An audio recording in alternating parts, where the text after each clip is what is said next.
Oui, et c'est une femme, vous la connaissez bien sûr tous, c'est une femme qui s'est rendue célèbre par un engagement inlassable pour la laïcité. Si vous ne l'avez pas déjà reconnue, je la nomme, elle s'appelle Inna Sevchenko. Nous l'appelons à la tribune, nous la félicitons. Et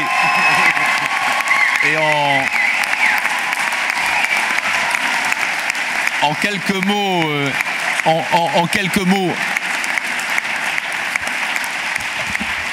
en quelques mots pour les très rares.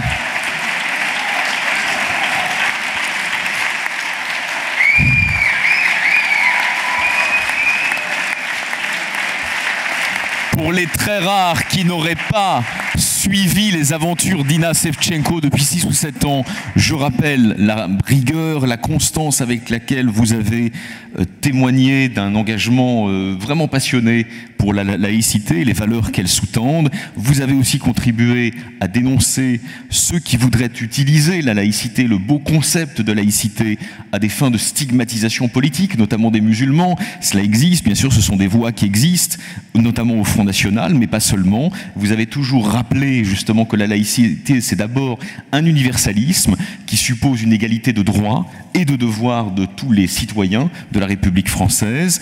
On peut présager que Marianne, la Marianne de la République, se serait incontestablement reconnue dans les visages successifs de vos actions, était évidemment, je rappelle, au nom du jury que j'ai présidé cette année, mais au nom des CLR, que c'est bien sûr à votre action, à votre nom, justement, qui ont été déjà racontés dans 2 livres, dont l'un composé avec l'amie Caroline, que s'adresse le prix qui va vous être remis par Patrick, et non au Femen en tant que tel que vous représentez. Par ailleurs, cette précision, je le pense, chère Inna, était importante. On vous applaudit une nouvelle fois pour votre courage.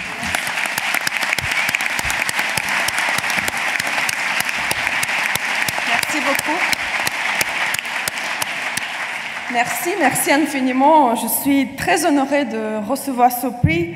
Honorée parce qu'il célèbre les libertés de conscience et d'expression aujourd'hui gravement menacées par les extrémistes religieux. Ces extrémistes pour qui il est plus facile de tuer quelqu'un que d'accepter une opinion différente. Honorée d'être ici entourée de ceux qui résistent aux communautaristes, qui ont lâchement abandonné l'universalisme et qui, au lieu de se faire porte-voix de l'humanisme, sont devenus des échos de l'islamisme. Ces valeurs, nos valeurs, sont plus fortes que celles de l'extrême droite xénophobe qui combat la diversité et rejette les minorités. Ils tentent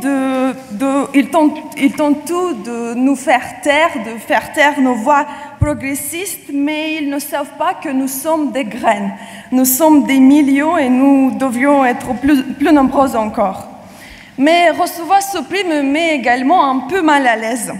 En tant que militante féministe, je suis plus habituée d'être arrêtée, attaquée, d'accusée, car parler avec une voix de femme est toujours considéré comme un acte radical. Je connais la torture, j'ai survécu à un attentat terroriste, je suis plus familier aux peines et aux solitudes d'une vie en exil qu'à de tels honneurs. Ce combat a été difficile et est difficile, notamment aujourd'hui, mais je n'ai jamais été seule dans ce combat. C'est pour ça que je dédie ce prix et je le partage avec l'ensemble du mouvement Femen, ce groupe que je définis comme un groupe de femmes qui rêvent, qui tentent de changer le monde sans demander la permission. Allez. Désolée, c'est pas un putsch, mais je crois que nous avons besoin plus d'égalité du sexe sur la scène aussi. On les avait un peu reconnues, hein, mais elles sont venues en force et elles sont bienvenues. Bienvenues. Même si c'est un putsch amical. Ne vous inquiétez pas. Alors, je transmets ce prix à chaque activiste, chaque femme d'hier, d'aujourd'hui et de demain. Il n'y a rien dont je suis plus fière que d'assister à la transformation d'une femme en Amazone moderne. Je suis fière de notre contribution commune à la plus longue de toutes les révolutions, la révolution des femmes. Je veux partager ce prix notamment avec l'une de ces Amazones, qui est là, Pauline Hélier, avec qui j'ai écrit Anatomie de l'oppression, ce livre pour dénoncer et s'opposer à l'oppression religieuse et célébrer toutes les femmes. Je salue également tous ceux qui soutiennent et aident le mouvement ici en France. Je ne peux pas nommer tout le monde, mais vous savez que vous êtes très précieux pour nous. Et je salue chacun dans cette salle. Vous êtes la force humaniste de ce pays et merci d'être ici.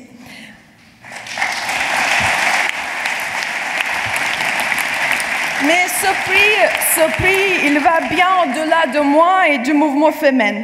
Il va à toutes les femmes, aux héroïnes célèbres et anonymes qui s'opposent aux institutions patriarcales, y compris les religions, chaque jour. Parce que oui, la laïcité est aussi un combat des femmes. Les droits des femmes peuvent progresser là où la liberté de conscience et de choix sont garanties. La laïcité et le féminisme ensemble, les deux, visent à libérer les femmes et les hommes du diktat d'une autorité supérieure. Les deux rejettent les règles imposées par la force sur la vie des individus. Les deux propagent la solidarité et l'égalité dans la société. Un des principaux ennemis de la liberté des femmes est l'extrémisme religieux fondé sur les dogmes patriarcaux. Aux quatre coins du monde, ils tentent de pénétrer nos corps avec leurs normes patriarcales. Tous les jours, des paroles prononcées au Vatican, à la Mecque, à Jérusalem soulignent l'infériorité des femmes. Tous les jours, des femmes sont menacées parce qu'elles conduisent une voiture en Arabie Saoudite, enlèvent leur hijab en Iran, demandent le divorce en Israël, vont à l'école au Pakistan, avortent en Pologne parce qu'elles changent leurs croyances ou tombent simplement amoureuses de quelqu'un. Et parce que cette guerre menée contre les droits des femmes est universelle, la lutte féministe doit elle aussi être universelle.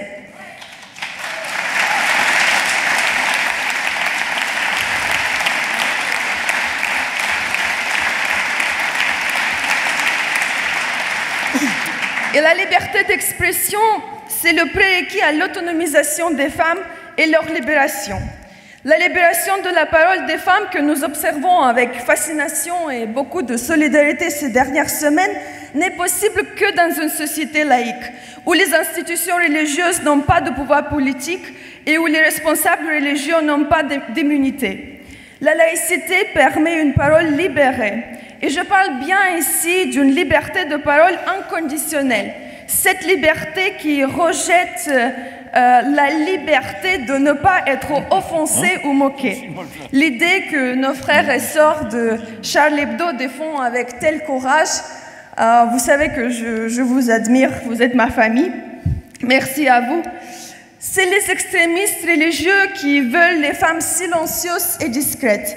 Et c'est la laïcité et le féminisme qui œuvrent pour que les femmes pour que leur voix soit au contraire entendue. Mesdames, mes sœurs, mes camarades, ne restez jamais silencieuses. Le silence est une peine de mort pour nos personnalités et nos rêves. En exerçant notre liberté de parole, nous prenons le pouvoir de rejeter l'injustice du passé, de changer le statu quo, de créer une société juste pour toutes et tous. J'appelle à se rassembler et à défier les idées religieuses patriarcales. Pas la foi ni la spiritualité, mais bien les dogmes, les règles et les traditions créées pour imposer et maintenir une autorité masculine liberticide. Ne tombons pas dans la piège créée par les populistes et les xénophobes non plus. Rejetons leurs tentatives de diviser la société. Oui, nos alliés sont aussi parmi les croyants laïcs qui proposent de réinterpréter les dogmes, relire le texte parce que, oui, je crois que la révision peut aussi conduire à la révolution. Le désordre actuel créé par les populistes est l'occasion de se réunir. La peur généralisée des uns des autres est l'occasion de développer une confiance mutuelle. Les murs nouvelles construites sont l'occasion d'ouvrir plus de portes. Pour que nos voix humanistes soient plus fortes que leurs voix populistes, plus fortes que leurs discours communautaristes lâches, plus forts que leurs menaces et plus forts que leurs kalachnikovs. Merci encore.